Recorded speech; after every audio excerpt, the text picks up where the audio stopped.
Afternoon. Thank you very much for attending today. We have 9 participants as of right now. Maybe more people are going to join us later. So my name is Sandra Arevalo. I'm the Director of Community and Patient Education here at Montefiore Nyack Hospital. And today we're going to be talking about cancer support. There are so many people out there, with cancer. We know that cancer is a #1 killer in the United States and the world. And there are so many people that need support because it not only does it have physical consequences, but also mental and emotional consequences, not just for the patients, but also for family members and caregivers. So today, my guest speaker is Katiria Reyes, and she's a social worker in our oncology department. And she's going to be telling us a lot more about cancer support and support groups and how they can help, those people who either have cancer or family members or caregivers. So Katiria, thank you for being with us today. I know you're always busy, but thank you for making up some time to talk to us in the community. No, of course. Thank you for inviting me. Katiria, let's start. Do you want to tell us a little bit about yourself and what you do and how you got into working with patients with cancer? Sure. So my name is Katiria Reyes, mostly known by Kat around here. So I'm the oncology social worker here at Montefiore Nyack. I work predominantly in our infusion center where patients get treatment. I also work in the hematology oncology office here at Nyack. And I've been here a little less than 3 years. And I guess I joined, I went to school for social work in general, just because I felt a need to serve my community, serve others. And that's basically why I chose to work in oncology. Really was just something that kind of opened my way. It was something new to me, but it's been a blessing in disguise. I've learned that I want to continue work in social work in oncology, and I've learned a lot along the way. And I have to say, a lot of that also came from patients who have taught me a lot about this type of work. Yeah, isn't that interesting how we learn so much from just taking care of other people? Like, I feel that we learn more from our own patients than books and a school and everything. It's amazing. Right. So let's start talking about support groups and cancer support. So what is a cancer support group? When we hear support group, what should we expect? So when you hear a support group, there's many different support groups, right? A support group is it's basically a group of people with a common, experience or concern that come together. They provide each other with like encouragement, advice, comfort, and it's usually just a group of people who have a common experience. In this case, we're talking about a cancer support group. So this type of support group is a support group with individuals who are going through the cancer experience. Mm-hmm. And who is eligible to join a support group for cancer? So there's many different type of support groups when it comes to just support groups in general. There's support groups that are through the phone. There's right now, we're doing everything through Zoom. We were in person, so in-person support groups. There's through Skype or Zoom. And even through the telephone, there's types of support groups. So it really is the type of support group that the patient is looking for and what's more accessible to them. This type of support group that's here at Nyack, it's usually would be an in-person support group, but right now we're doing it through Zoom. So it's more of like a telehealth kind of support. And this is just a reminder for our participants in this webinar. If you have any questions for Katiria or questions about, cancer support or cancer support groups, please just use the chat box or the Q&A box and start writing your questions. I'll be happy to read those to Kateria and that way get all the answers to your questions. So Kat, how do cancer support groups help patients with cancer? Like, do you have any stories or something that can illustrate how these groups are helpful? Yeah, actually, I'll read something to you. It basically, which was kind of, research has shown that support groups help reduce the three most significant stressors associated with cancer, which is unwanted aloneness, loss of control, loss of health, loss of hope, and it can also have something to do with survivorship too. There's something about expressing your thoughts and expressing your feelings and sharing what you've learned in essence throughout the cancer experience. That makes you feel less alone when you're in a support group. Groups are they're supposed to provide a safe space for individuals to be able to voice their opinions, their feelings, concerns, and anxieties without having to feel like someone's not listening or someone doesn't understand. And that's the beauty of a support group, is that you're surrounded by people who understand what it's like to have a diagnosis and what it's like to live that experience. So a support group is super beneficial to anyone that's seeking that out. If you're needing emotional support, you'll receive that there. It's a good way to connect with people, even outside of the group. Sometimes it's all about finding someone who has common interests with you and understand what you're going through. A lot of our members from our support group have actually become friends on the outside because they're able to really, connect with one another. And sometimes, our families are not able to provide that type of understanding, even though they want to, but they don't essentially understand what it's like to live with a cancer diagnosis. They do feel that in a certain way, absolutely. A caregiver has a lot of responsibility when it comes to having a diagnosis, but a support group offers that unique chance for individuals to have that. Mm-hmm. Now I'm wondering, when you're saying safe space, what do you mean by safe space? Well, one of the most important things first is a group is supposed to offer confidentiality. So what is said in the group stays in the group. Other than that, I mean, it's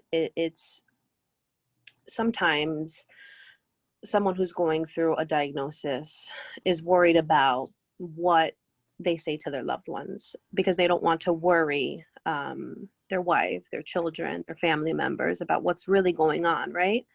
A group offers that safe space to be able to really just talk about some of those uncomfortable things that come up when you're living a life with cancer, and you're able to really do that because everyone else probably is going through the same thing, have talked about those uncomfortable topics. And that's really what a support group provides, that avenue to be able to talk about those things in a safe space, and to know that your voice is being heard, your concerns are being heard, and it's being heard by a bunch of people who really can understand what it's like. And do patients, do they have to have a specific personality to be able to fit in a group? Good question. It's a good question, because not all support groups are one size fit all. It really is the responsibility of the facilitator to do kind of an assessment and see who's interested in joining that support group. But a support group is available for everyone. Now, it might not be helpful for everyone. Some people, some people have more needs, more complex needs that a support group can offer, because a support group is supposed to be about everyone, not about a specific person. So it's generally, everybody has a voice in the group. So somebody who has like more complex needs, it might not be helpful for them. They might need to seek some additional support. And also, some people are just not comfortable to, speaking with a group full of strangers, or are not ready yet, or not in that place to do that. And it's also, I think that someone's needs change over time. So someone who joins a group and is there for some time and receives what they needed, but they can eventually be at a place where they no longer need that type of support. Mm-hmm. Now, there are different types of cancer. We all know about that. So do you need to join a support group that is specific for your cancer type, or can you just join a general support group? Like, how does that work? It really is up to, the individuals seeking support. I think there's some things that are super beneficial about having maybe like a female group or a breast cancer group. And, the one that we offer here is a general support group, which has had really good, I think a success. But it really, it's dependent. A lot of people can, it really, like I said, it's really up to the person who's seeking out support. You don't need to go into a specific type of support group, but there are a lot of diagnosis specific support groups out there for those who are looking at it. Now, cancer also has different stages. So are there different support groups depending on the stage you are? That's a little bit harder to find. There's some groups that are like a metastatic type of cancer support group, and there's not really, that is more of what I've seen, like a more metastatic type of support group, or recently diagnosed support group. But other than that, it's more specific and tailored to either diagnoses or general. Mm-hmm. Now, tell us a little bit about support groups for caregivers or family members. Sure. So there definitely are caregiver support groups out there. Unfortunately, we don't have here at NIAC, but there definitely is support groups that are available to caregivers. I think caregivers have a huge role in someone who has a cancer diagnosis, and caregiver support groups also are there, to also provide a safe place to discuss challenges, rewards, successes, and a safe place to discuss all of that, for caregivers. And it's super important because caregivers go through a lot of different things. They go through caregiver burnout, which is really real. It's both a physical and emotional state of exhaustion. And that's why caregiver support groups are there, to also have a place where caregivers can vent and lay out everything that they're kind of going through with others who are also going through the same thing. Okay. And when is a good time? When do you think a patient is ready to join a support group?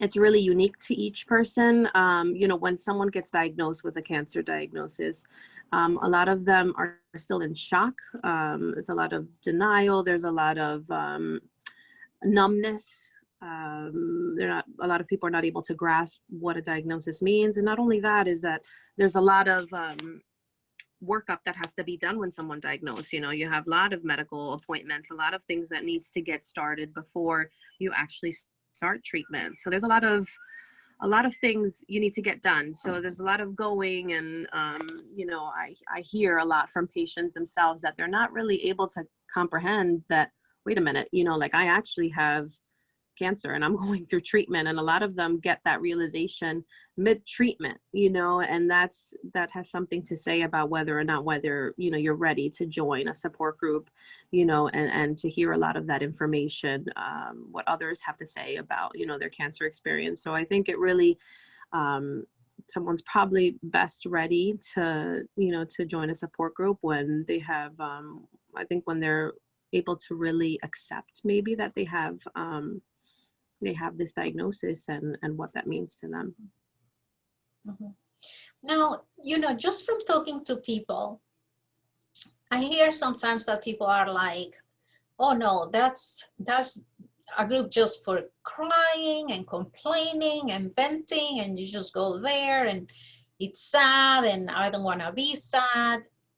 You know, I think there is kind of like a misconception of what a support group looks like, right? Or it's like for people who you know, are depressed or anxious, and it's like mental health. Mhm. So what do you know about that, Kat? Sorry about that.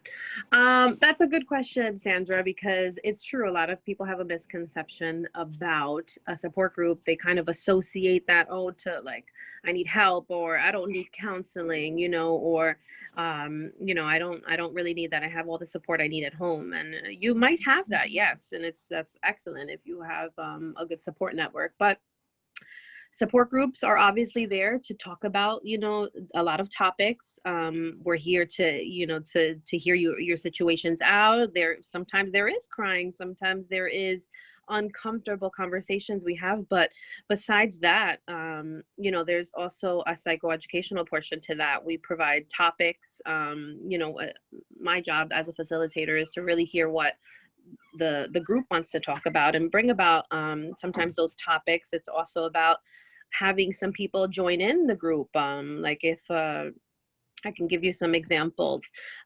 We had in the past, the facilitator before me had someone from a medical marijuana group to come and talk about the benefits, the pros and the cons for that. We had someone from hospice to come and talk about what that actually means, because a lot of people, you know, think the worst when they hear the word hospice, but it's not generally true, you know. So we have had people to talk about those different topics. You know, sometimes I'm hoping to invite the genetic counselor too to our group in the future, to talk about some of the questions that group members have about their genetic workup.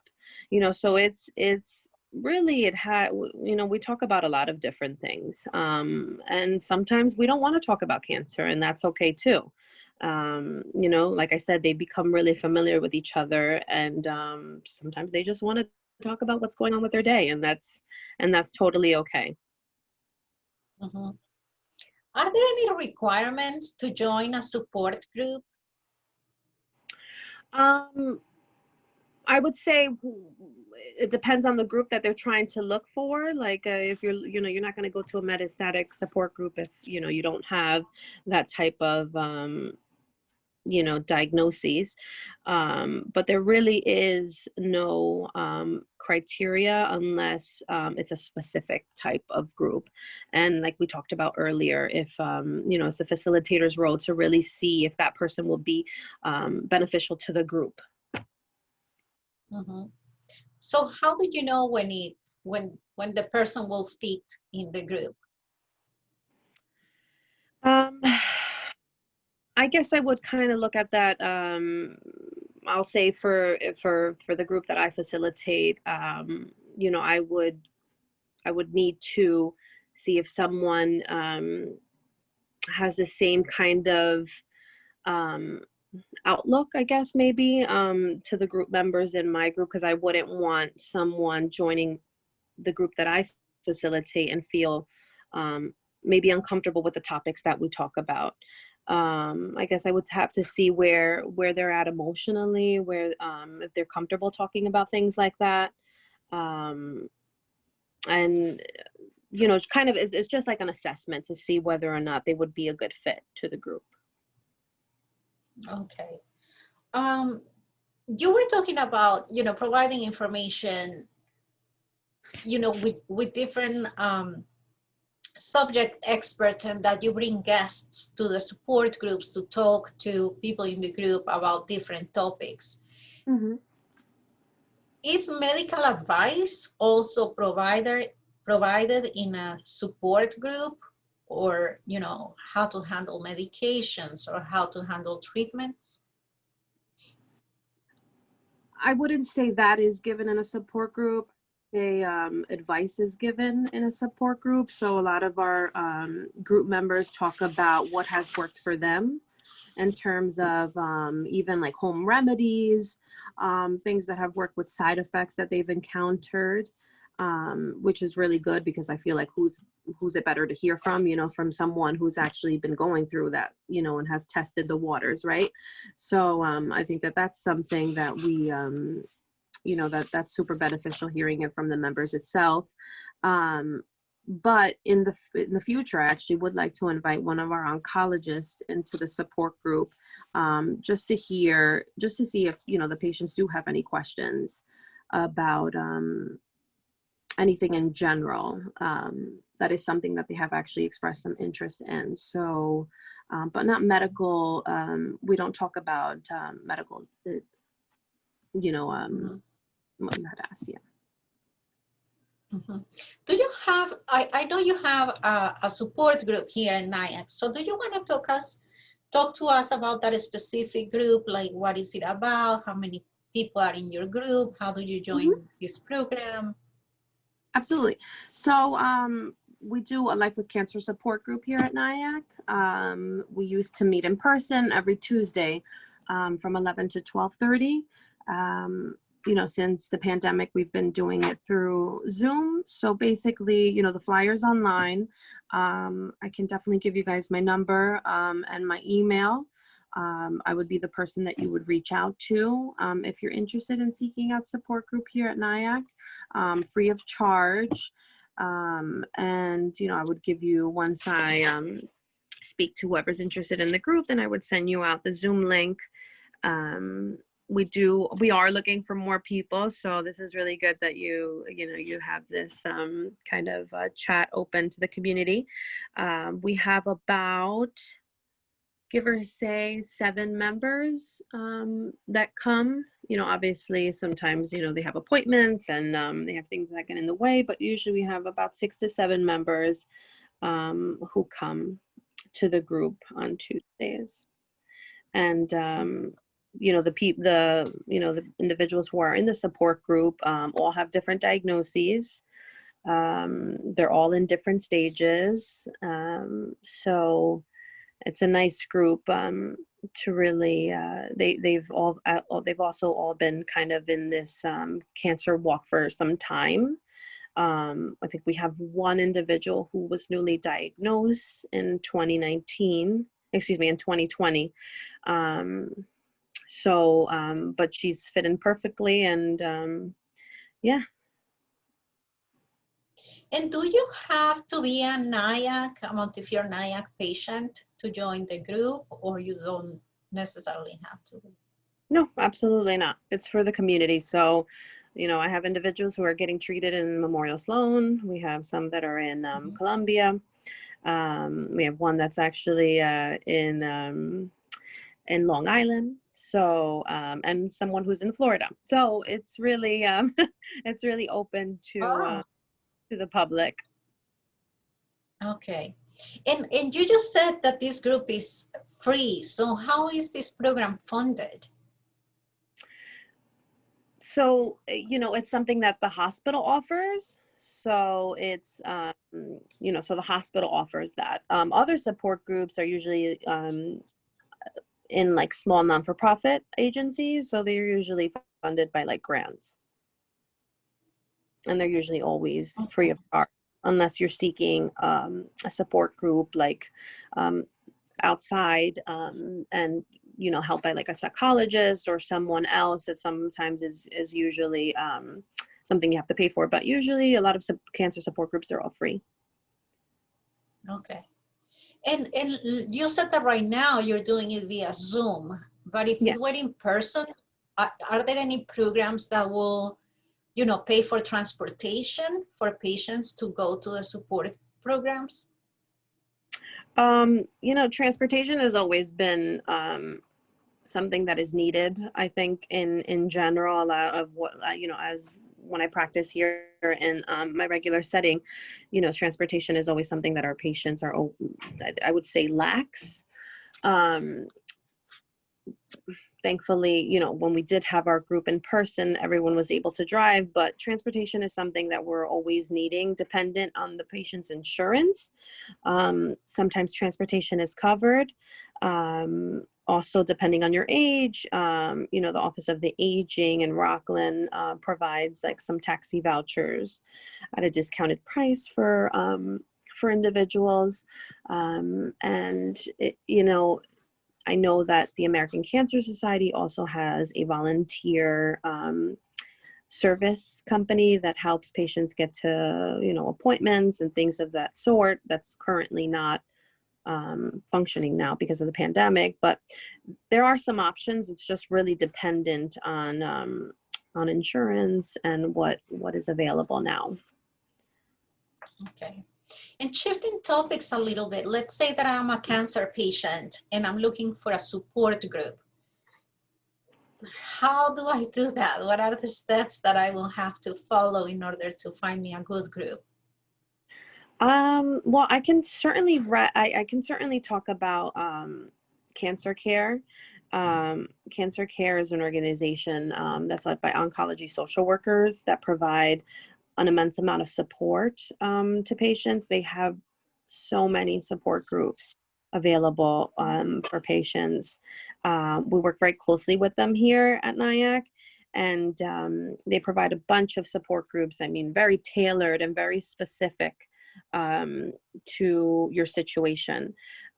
So Cancer Care is a wonderful resource. Even the American Cancer Society also has different support groups. You can also, if you Google like support groups in the area in Rockland or wherever you're located, support groups should come up. It's also nice to talk about that with your oncologist or even your oncology social worker at wherever you're getting treated. They should have some resources available in reference to support groups that are available. Mm-hmm. And are there any contraindications to join the support group? Are there people who should never join a support group, you think? I wouldn't say never. I would kind of go back to the conversation we had about it's not a one size fits all for everyone. It really is dependent on how, what type of person are you? Are you someone that doesn't feel so comfortable, talking to a group of people about your situation? And like I said, sometimes, your needs change. You find that you're really, you really fit into a certain group, and then over time you might be at a place where there's no evidence of disease, and you're listening to people who are talking about their disease process and their cancer experience, and you no longer fit into that. Sometimes it's not, your needs are just not being met at that time. You might want to consider like a survivorship, support group. So it really is dependent on where you're at this in this cancer experience walk, and I think there's something that fits for everybody. It really is just dependent on, the type of person you are and what you're looking for. Okay.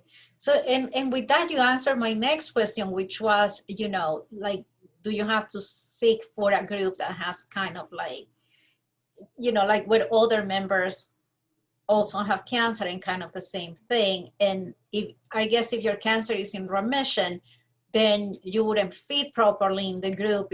You'd rather join a different type of group, right? That's what you just said. Yeah, I absolutely. There's, like I said, there's like all different type of support groups that are so specific as well. The one we have here is a Life with Cancer support group. So we have people also that have no evidence of disease, and they're still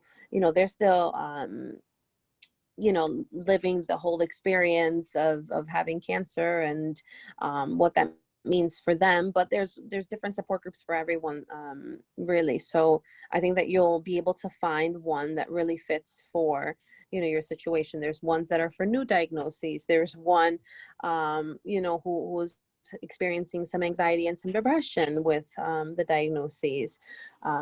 There's, there really is, and a survivorship group, there really is everything for someone. Mm-hmm. Well, and at this point, I would like to invite our attendees to join with any questions that you have. Use the chat box. So I'm running out of questions. So this is really an opportunity for you to get your questions answered. So feel free to use the chat box or Q&A boxes to write any questions for Kat. Now, I have another question that I was thinking before I said this. Do you feel that people expect that a support group is going to replace medical care? It definitely will not replace medical care.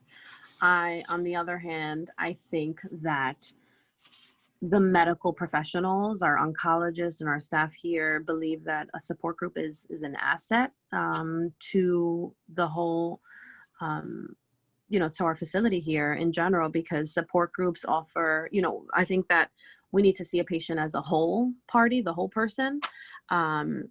And basically, we're here to help the patient navigate through the entire emotional aspect of having a diagnosis. And, if someone's feeling depressed, or if someone's feeling anxious, or if someone doesn't have any support, I think that might, I know that it will influence their treatment experience. So I'm very thankful, and that our doctors here are very grateful for having a support group, because it's a place where, patients have their, emotional needs met. Mm-hmm. Okay. And Kat, if there are people that are either unable to join a support group, or the support group is not a good fit for them, is there something you offer or that exists, and how do we get to that for those people who rather deal with their emotions about cancer and all of that individually? Sure. So, a lot of, there's 2 social workers here at NIAC. So if someone is looking for more of an individual support here, specifically, my colleague and I do offer counseling, so that's something, if someone's, needs something a little bit more individual, that's available.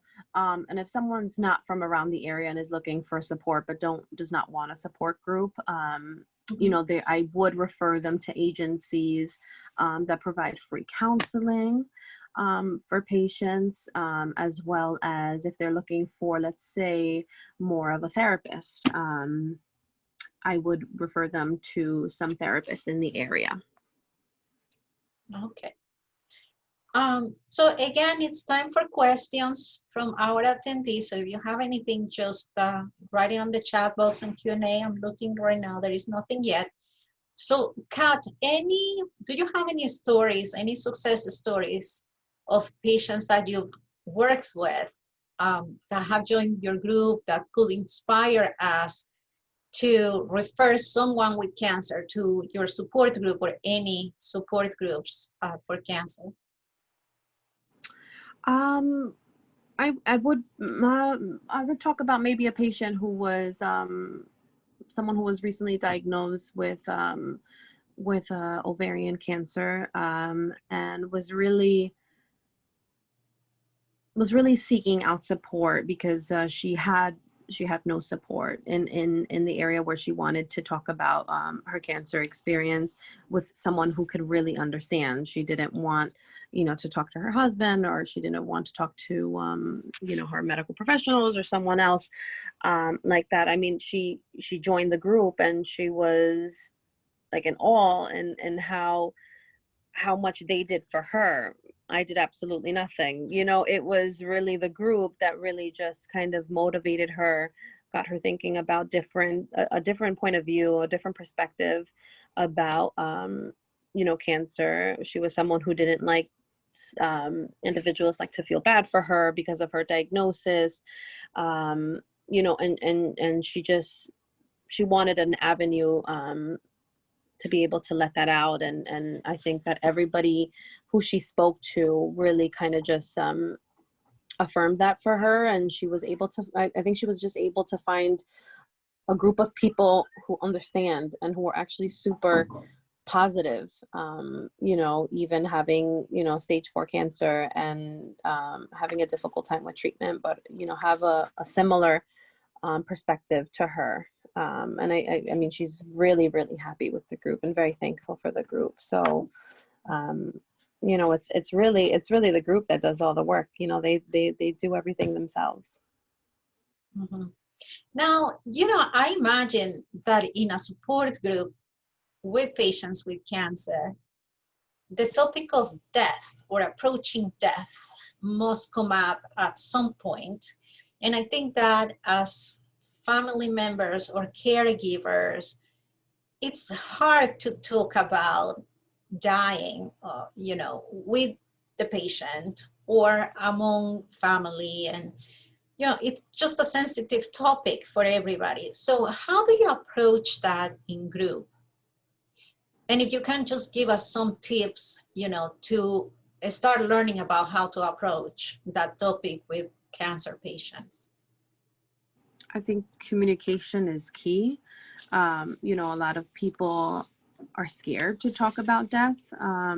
You know, when it comes to cancer, it's something that's kind of inevitable to talk about. I think it's super important to, you know, to learn about that with other patients and to learn about how they deal with it as well, which is why I really enjoy having the support group. We actually talk about that a lot. You know, and the patients always talk about how, you know, how uncomfortable it is to talk about that with their spouses, and with their children. All of our members in our support group are actually very comfortable talking about it. And we actually do talk about it a lot. You know, they all have a plan, you know, in place, are super aware of what that means and what that would look like for them. So we talk about it a lot, and I understand that sometimes it's not comfortable for someone. So I think that's something I would assess for someone that's interested in, you know, learning about the group or possibly joining. You know, we talk about things like that. So making sure that someone's comfortable talking about it.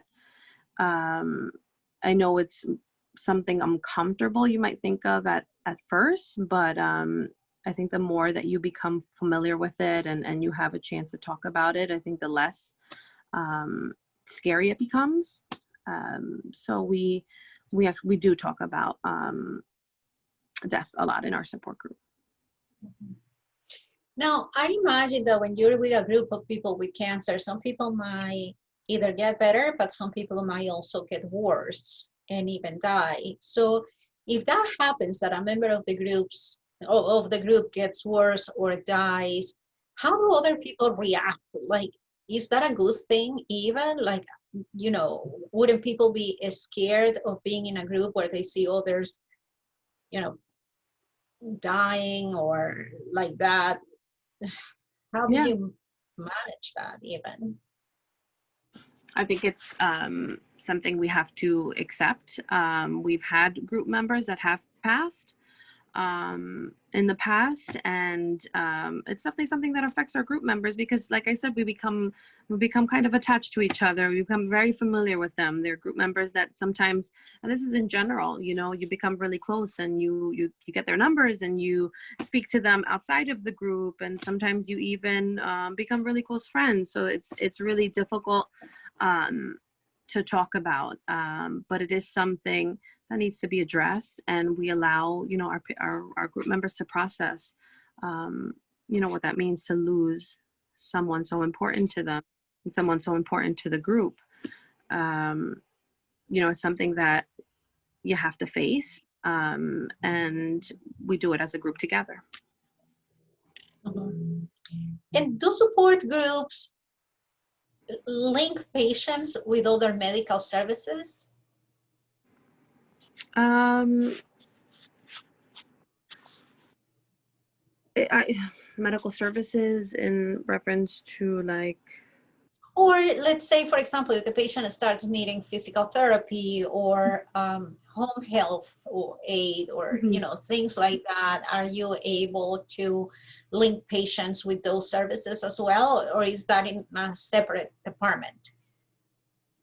I think that would be somewhat separated, but if patients have a question about where to look for that, I can definitely um, lead them to that direction.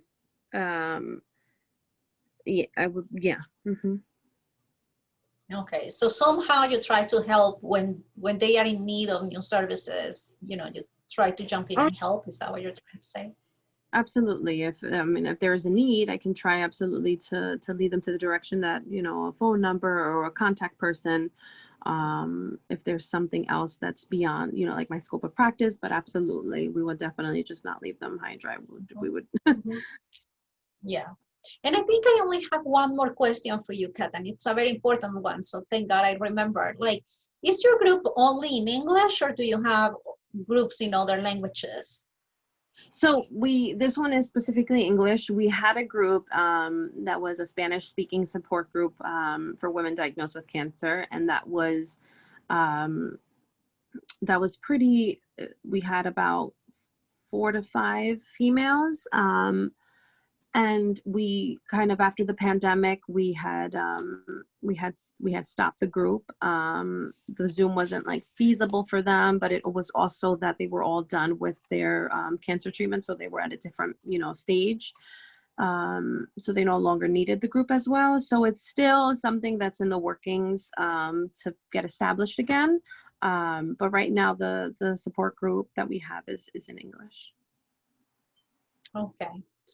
So that's all the questions that you have. Is there anything else that you feel that you would like to share with our participants today? Well, just thank you for hearing me out. If you came to the group, I think you were interested in learning about some support about cancer, and there's a lot of avenues to seek that. I'm more than welcome to answer any questions. If you want to do it more privately, please, I'll leave my number and my email in the chat box. Please reach out to me. Even if you don't seek treatment here at NIAC, I can definitely speak to you and lead you to other routes. If you're not comfortable coming to this support group, I can definitely talk to you about other support groups that are available in the area. I'm just, glad that at least you're seeking out support, and that's the most important thing. Yeah. And I think that'll be great if you can write down your phone number in the chat box. Yeah, that'll be great, because if people need that phone number, please write them down and make sure that you give Kat a call, either with your own private questions or asking for more information. Are there any websites or anything that we can go to search for other support groups, either for patients or loved ones or family members? I think that you should definitely look at Cancer Care's website. Like I had said, Cancer Care provides a lot of emotional support to not only patients, they also have a tons amount of support for caregivers, for children, and for any family that's involved that is, going through this as well. So it's not only for patients who are looking for support.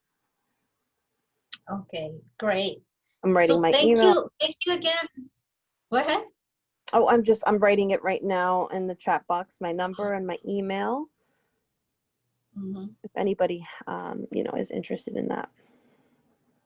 Oh, that's great. Thank you so much. I think that this is great that, you don't have to be a patient of NIAC in order to join the support program, and also that you can join via Zoom. I think that's convenient, especially now during COVID times. Yes. And I just want to thank you, Kat, for being with us today. I know that you were a little nervous. You told me that, but you did great. Thank you.